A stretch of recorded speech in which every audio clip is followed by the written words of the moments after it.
everyone, welcome to my Plants and Collections channel. My name is Dana, my dog Gunner is over here, and I just want to thank you for subscribing and checking out my channel. Today I'm going to be talking about houseplants that cause me nothing but pain, suffering, and regret. They may not do this for you, but for me personally, I've just had overall meh to not good experiences with them. I have just a few, and I'll explain my reasonings why. This video may be good for people who are getting into houseplants and they don't really know exactly what to look for, what are easy plants to take care of, because these may be ones that you want to steer clear of until you know a little bit more about them. To start off, we have Croton. I still to this day don't know how their name is pronounced. Anyway, so here's a Mamie Croton. Here's my Petra Croton. And these plants, let me tell you, these two were probably one of the first 5 plants that I added to my collection when I first started getting into houseplants. And I will say, I was able to keep them alive, but I got 4 different variations, and 2 of them I killed.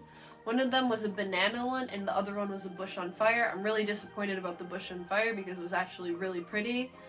But anyway, these are the 2 that survived my neglect, or maybe, I don't even know. The thing about Crochets is, you get them, and they immediately want to kill themselves.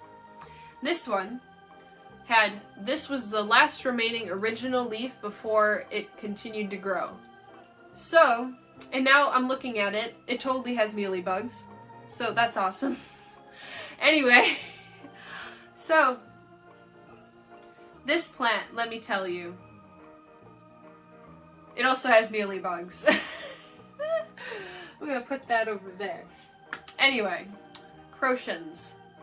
They are sold at big box stores. They're very easy to get your hands on them. They're awesome, great, colorful, beautiful foliage. Look at that. Reds, yellows, awesome. But from what I've learned is, you have to basically torture the plant to get those colors. But then if you torture them too much, they die. So I've just been chilling with them, letting them do their own thing. One of them has mealybugs. But basically, they need water and they need sunlight. But they're such a dramatic plant, and sometimes even if you are giving them the right conditions, they'll find something that's wrong. So as a new plant person, even though these are very accessible plants to find in big box stores, I would not recommend getting a Croton. If you are if you really want to get a Croton, I would recommend the Petra Croton. This one's probably by far the easiest one that I've had experience with. It has dropped leaves here and there, but it is more, it vocalizes more when it needs something. So you kind of know what's going on, what it needs, what to do. The next plant that it just hates its life would be my Philodendron Hope. I don't have a lot of hope for this plant. Anyway, this plant, I'm not really sure what's wrong. I changed its soil. I thought it was because it had too much fertilizer or it was too much drainage, but now it's just putting out these stunted leaves and slowly killing itself still. So, RIP, it's been fun, but this is probably the last leg of it, and I guess when I inevitably have to repot my Mamie Croton because it's covered in mealybugs, that'll be where the Mamie Croton goes. It'll go in this pot because I just put the soil in, so I know it's not infested with anything. And I know the reason why this plant is dying is not because of mealybugs, because I checked its roots and everything. There were no mealybugs, and it doesn't have any mealies on it right now. So RIP, it's been fun, but you will not die in vain. But anyway, Philodendron. When people think of Philodendron, they think of easy plants, really easy to keep alive plants. They're thriving, having a great time. super fast growing. Yeah, this plant is none of that, and it's just so sad, and it makes me very upset because when I got this plant, it was gorgeous. So yeah, this just isn't the plant for me personally. Before I get to the next plant, I just want to give a shout out to my other channels. They are in the bio description down there in like the chat.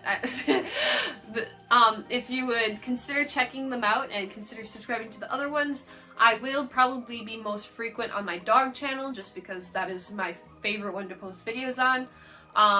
But there will be no more plant content on there. But I do have more planty videos on that channel as well, so if you are interested in watching more plant tours, see how my collection has changed, or just learn more about plants, I do have some videos on there. Gunner, that's nasty. Stop that. But anyway, the next plant that hates its life is my Pilea peperum whitey-eyes. No idea. This plant was full, beautiful, luscious, amazing. And then just one day decided to not do that anymore. Literally, this plant, if you look on my Dana and Dogs channel, it was in one of my top, like, favorite plant videos, like where I just grab my favorite plants and hype them up. It has since not been my favorite plant, and I've been tossing around the idea of getting rid of it because it just is not giving me joy anymore, and I don't know what it wants from me. So yeah, it is putting out a shoot, so I wonder if it's putting all of its energy into putting out this thing right here. But regardless, it just is testing me. I water it, it drops leaves. I don't water it, it drops leaves. I have no idea what it wants from me. So that's just how it is sometimes, I guess. Then this plant here is a Mandula Pothos. I love the Pothos variety, but this plant is my least favorite Pothos that ever existed. And I'll tell you why. It is the slowest growing Pothos I've ever seen in my life. They're basically weeds in some states. You literally can't plant them outside because of how prolific they are. But this plant, let me tell you, I've had it for probably 2 years now, and it's put out 7 new leaves since then, and did nothing but drop the leaves here. I got it on clearance because someone had overwatered it and it was looking sad. I brought it home, revived it, it was looking great, had all the leaves. The next time I watered it, dropped all of the leaves here, had barely any leaves left. So it left a little bit of a sour taste in my mouth, to say the least. But it's finally growing after 2 years. This is the first time it's ever grown for me. All it has done beforehand was die for me. So, you know, once it grows more, I can take cuttings and fill it up here so it looks nicer. But so many people love the Mandula Pothos, but I say to you, if you want a plant that gives you dopamine, if you want a plant that makes you, like, rewards you for taking care of it, do not get a Mandula Pothos, because sis is the slowest growing plant I have ever met in my life. Last but not least, certainly not least, is any succulent.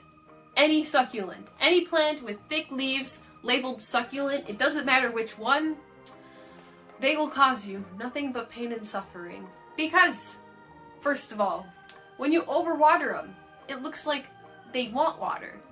They get mushy and sad and droopy, which is what plants do when they want water. But not for succulents. Succulents, on the other hand, do that when they want water, and also when they don't want water.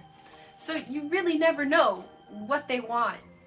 And they will drop their leaves if you water them just a little bit too much. But then if you wait a little bit too long to water them, then they'll also drop their leaves. And if the leaves are dropped because of excessive watering or lack of watering, from my experience, they won't even propagate from the leaves. I've tried in this pot here, Bear Paw Succulent. Now I will say, this one is doing a lot better than most of the succulents that I had.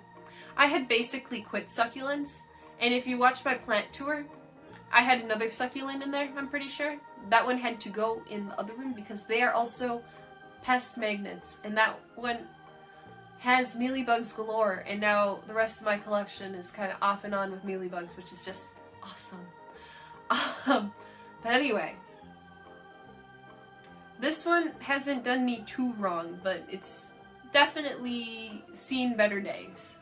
With that being said, I love houseplants, and I have a pretty decently sized collection, and most of them bring me nothing but joy.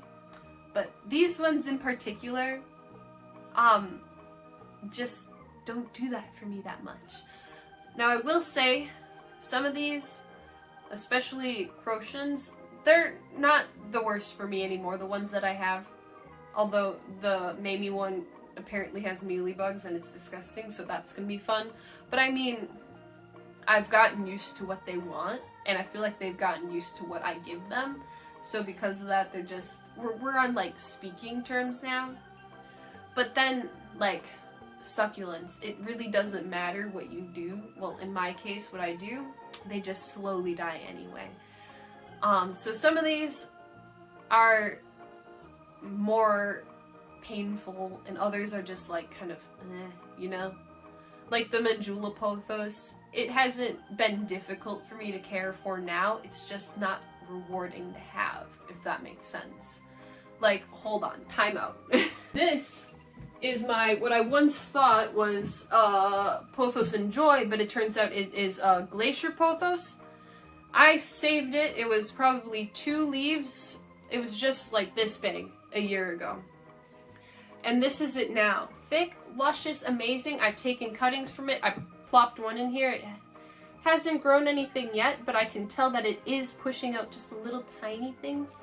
So this has been rewarding for me, you know? It came small, but within a year it has probably quadrupled, if not more, its size. So, and it's put out offshoots from where I took cuttings, like here, and here's another one that's on its way, and then there's one down here, 2 down here that are happening. Like, it has a lot of stuff going on. But the other one, like this one here, I've had it for twice as long as this one. And I got it, it was a full pot. So out of the 2, this one has been much more rewarding for me than the Mandula Pothos. But anyway, that is it for the video today. I hope you enjoyed. If you have any plants that I did not put on this list, please let me know in the comments down below. And if you disagree with some of the plants on this list, once again, please let me know in the comments. And while you're telling me why you disagree, please tell me how to take care of these plants. And also, if you have any good treatments for mealybugs, please let me know. Because this is the worst outbreak I've ever had of mealybugs. And it's just really not epic. But that is all for today, and I will see you in the next one. Bye!